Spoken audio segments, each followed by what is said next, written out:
Hello, my dear students, 7th standard. How are you? This is your Aradhna ma'am, and I welcome you in YouTube channel Learning with Aradhna ma'am.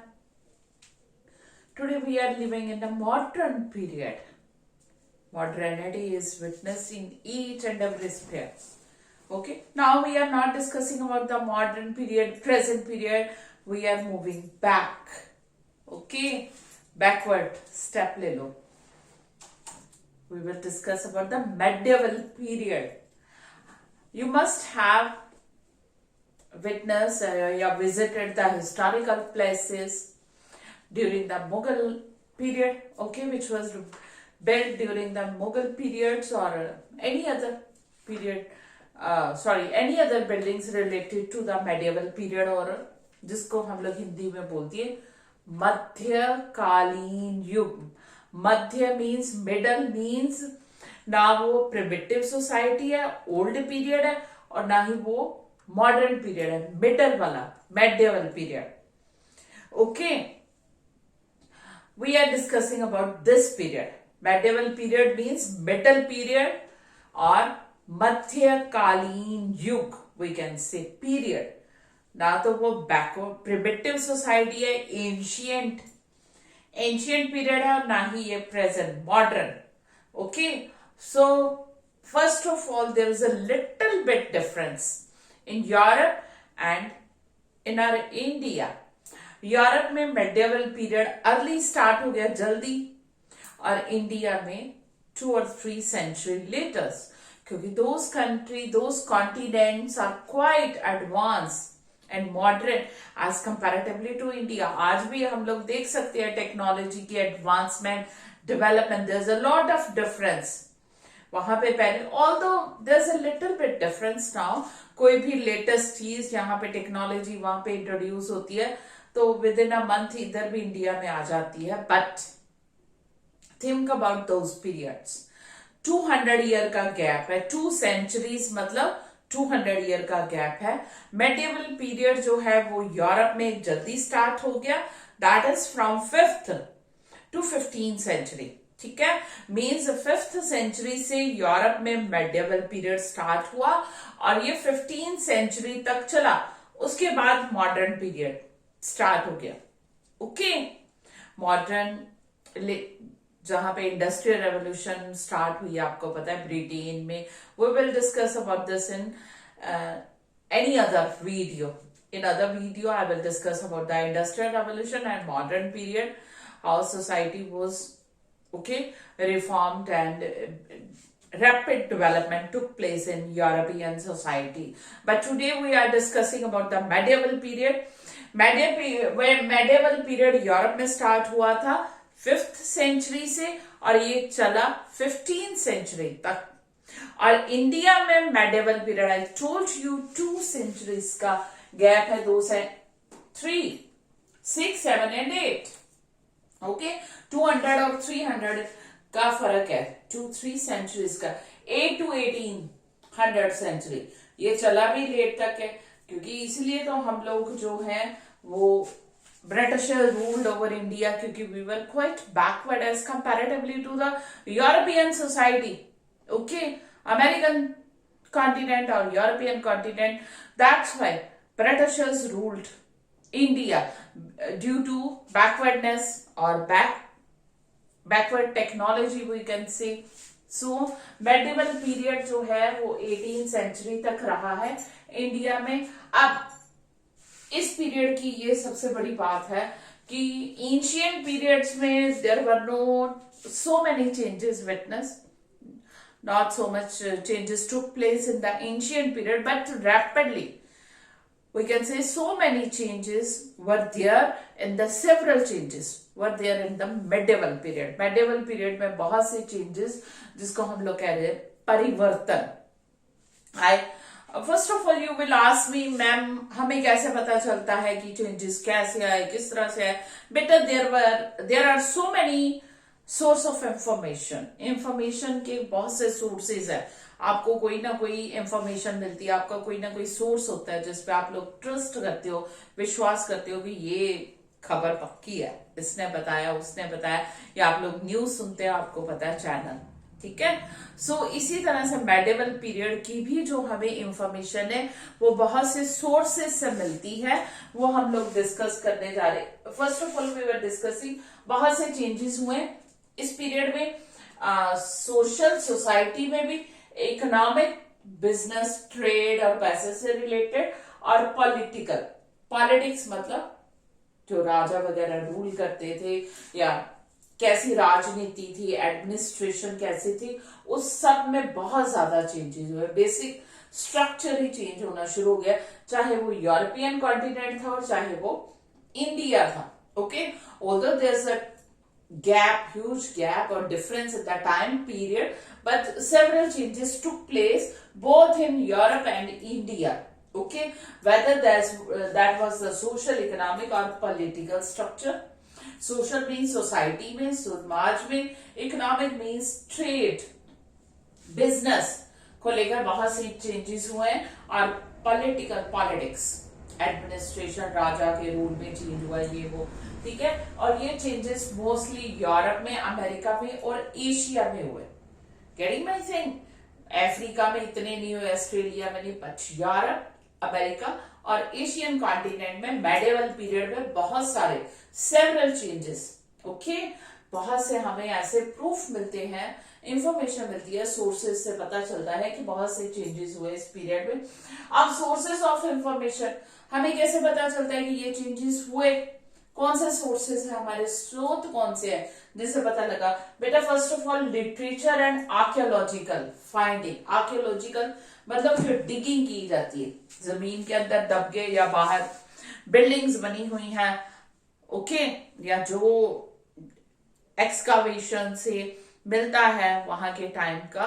सो ये literature मतलब जो books लिखी हुई हैं उस time की, जो जो राइटर्स जिन्होंने भी लिखी हैं वो लिख गए उसके उस टाइम के बारे में, ठीक है। Several writers of that time have written so many books about that time, about their own period, so we get so much valuable information by those literary works, जो उन्होंने काम किया, जो उन्होंने लिखा, बुक्स वगैरह, उससे हमें बहुत वैल्यूएबल इंफॉर्मेशन मिलती है मेडिवल पीरियड की। ओके, मध्यकालीन युग के बारे में बहुत सी इंफॉर्मेशन मिलती है, और ये जो है information about the social information, जो सूचना मिलती है सोसाइटी के बारे में, trade, social, economic, political, military condition, ठीक है। उस टाइम की मिलिट्री कैसी थी, उस टाइम पर बिजनेस, ट्रेड कैसे था, सोसाइटी कैसी थी, एडमिनिस्ट्रेशन कैसा था, each and everything we get from the literary works, जो बुक्स लिखी हैं उस टाइम के बहुत से राइटर्स ने। फिर ओके, सो हम लोगों को ये इंफॉर्मेशन मिलती है। इसके अलावा बहुत से रिलीजियस वर्क, पुराण, हमारे रिलीजियस बुक्स हैं हमारी, वो बहुत सी इंफॉर्मेशन हमें उनसे मिलती है। ओके, बट इसके अलावा जो है नॉन रिलीजियस बुक्स, रिलीजियस तो हमारे धर्म की जो बुक्स लिखी हुई है उनसे तो मिलता ही मिलता है कि उस टाइम पे ये था, राजा ऐसे रूल होता था, इस तरह से। ओके, धर्म का या रिफॉर्मर्स का या सूफी संस का या फिर भक्ति मूवमेंट के बारे में भी पता चलता। बट नॉन रिलीजियस बुक्स भी बहुत सी लिखी गई हैं। जो नॉन रिलीजियस बुक्स थी वो मेडिसिन के ऊपर, एस्ट्रोनॉमी के ऊपर, ड्रामा, स्टोरीज और ऑटोबायोग्राफी। एक तो बायोग्राफी होती है, बायोग्राफी मतलब बेटा दूसरे के जन्म की कहानी, दूसरे की जीवन कथा। ऑटो मीन्स अपने, ऑटोबायोग्राफी मीन्स आत्मकथा, अपने जीवन की कथा। तो बहुत सी बायोग्राफीज एंड ऑटोबायोग्राफीज भी लिखी हैं जिससे हमें बहुत वैल्यूएबल इंफॉर्मेशन मिलती है about that period we get. यहाँ पे example I have taken from your chapter, that is Prithviraj Raso by Chand Bardai. ये पृथ्वीराज रासो एक बुक है जो चांद बरदई ने लिखी थी। ये चांद बरदई ने पृथ्वीराज रासो पृथ्वीराज चौहान के टाइम पे लिखी थी, और पृथ्वीराज चौहान कैसे एडमिनिस्ट्रेशन करता था, क्या उसका शासनकाल था, उसके टाइम पे कैसी एडमिनिस्ट्रेशन थी, सोसाइटी कैसी थी, ट्रेड कैसा था, each and every information we can get from the Prithviraj Raso book, which is written by Chand Bardai, and this book is written by Chand Bardai regarding the Prithviraj Chauhan period. उसके शासन काल में क्या क्या था, ये हमें इस बुक से, इस लिटरेरी वर्क से पता चलता है। इसके अलावा मुगल एम्परर बहुत से हुए हैं जो इनकरेज करते थे राइटिंग कि उनके शासन काल के बारे में लिखा जाए। ओके, बहुत से, जैसे कि यहाँ पे है तहकीके हिंद, ये अल बुरानी ने लिखी थी। आईने अकबरी, ये अबुल फजल, ये अकबर के दरबार का, आपको पता है मिनिस्टर था अबुल फजल, उन्होंने आईने अकबरी लिखी है क्योंकि Mughal emperors were interested. Okay, वो चाहते थे कि उनके पीरियड के टाइम पे लिखा जाए, तो इन्होंने इनकरेज किया बहुत से स्कॉलर्स को, राइटर्स को। बिसाइड्स फ्रॉम दिस, इसके अलावा बहुत से जो थे, जिसको हम लोग कह रहे हैं विजिटर, फॉरेन विजिटर, बाहर से विदेशी, फॉरेनर मीन्स विदेशी लोग आते थे इंडिया घूमने। ओके, आसपास के चाइना वगैरह, दूसरे मिडल ईस्टर्न कंट्रीज के, यूरोप के भी, तो इन्होंने भी बहुत से फॉरेनर विजिटर्स जो इंडिया में आए, इन्होंने भी बहुत सी बुक्स लिखी। Here I have taken 2 example from the book, from your chapter foreign account. इन्होंने इंडिया में आ लिखा है Ibn Battuta, Marco Polo, Bernier, ये 3 राइटर थे, इब्ने बतूता, मार्को पोलो और बर्नियर। इन्होंने भी बुक्स लिखी है इंडिया के बारे में, जब जब जिस पीरियड में इन्होंने इंडिया विजिट किया है, उस शासन काल के बारे में they have written. So we get so much information from these literary works और from these books regarding the medieval period. Okay, beta? So now we are moving towards the contribution or developments which took place during the medieval period. I have told you but those were also significant. जो ancient period में invention of fire हुआ है, या wheel हुआ है, या iron हुआ है, those are also, but इस period में बहुत सी development हुई है। First of all, popularity and availability of paper, ये बहुत सिग्निफिकेंट डेवलपमेंट थी मेडिवल पीरियड की, कि पेपर अब अवेलेबल हुआ है, पॉपुलर हुआ है। Before the availability and popularity of the people used to write on the leaves, पत्तों के ऊपर लिखा जाता था, मैन्युस्क्रिप्ट हाथों से लिखी जाती थी पत्तों पे।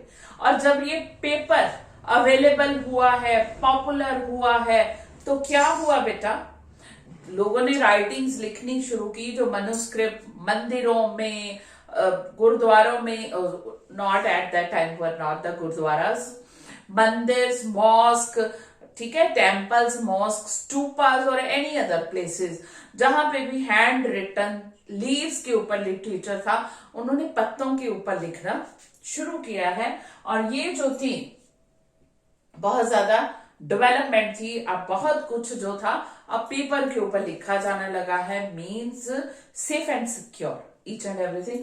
हिस्टोरिकल रिकॉर्ड्स भी हैं, मिलते हमें मेडिवल पीरियड के बहुत से रिकॉर्ड, पेपर की अवेलेबिलिटी और पॉपुलैरिटी की वजह से अब बहुत इजीली हमें एशियंट पीरियड के हमें नहीं मिलते, because at that time paper was not invented, और लैंग्वेजेस जो है those are we are not able to read still.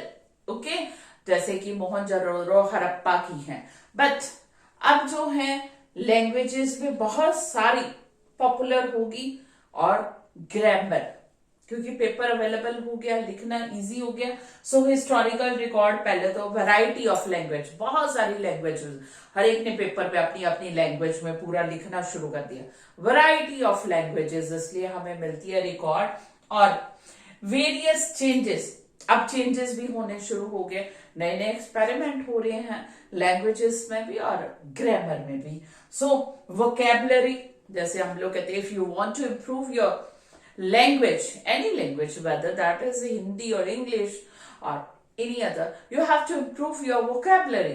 इसी तरह यहाँ पे भी अगर वैरायटी ऑफ लैंग्वेजेस है तो वोकेबलरी भी अब इम्प्रूव हुई है और ज्यादा इनहांस हुई है और मीनिंग उनके इंटरप्रिटेशन जो है बदले हैं। ओके, फर्स्टली हिंदुस्तान एक कंट्री का नाम था। I have taken the example from your book. Hindustan एक कंट्री का नाम था, but later on meaning of this word change. Hindustan means where the majority of the Hindu people live. Okay, but in our constitution we don't find the Hindustan, but पुराने time पे तो India को हिंदुस्तान में भी कहा जाता था, बट लेटर ऑन चेंज हो गया इसका कि जहां पे majority of the Hindu people live that is Hindustan. But अगर हिंदुस्तान कंट्री को कहा जाता, but in our constitution we find our name of our country is India and Bharat, not Hindustan. So ये जो है वर्ड के मीनिंग अब चेंजेस होने शुरू हो गए हैं अलग अलग, बट इस टाइम पे बहुत सी टेक्नोलॉजिकल डेवलपमेंट बहुत ज्यादा होनी शुरू हो गई है। और ये कौन कौन सी थी? Persian leave and spinning.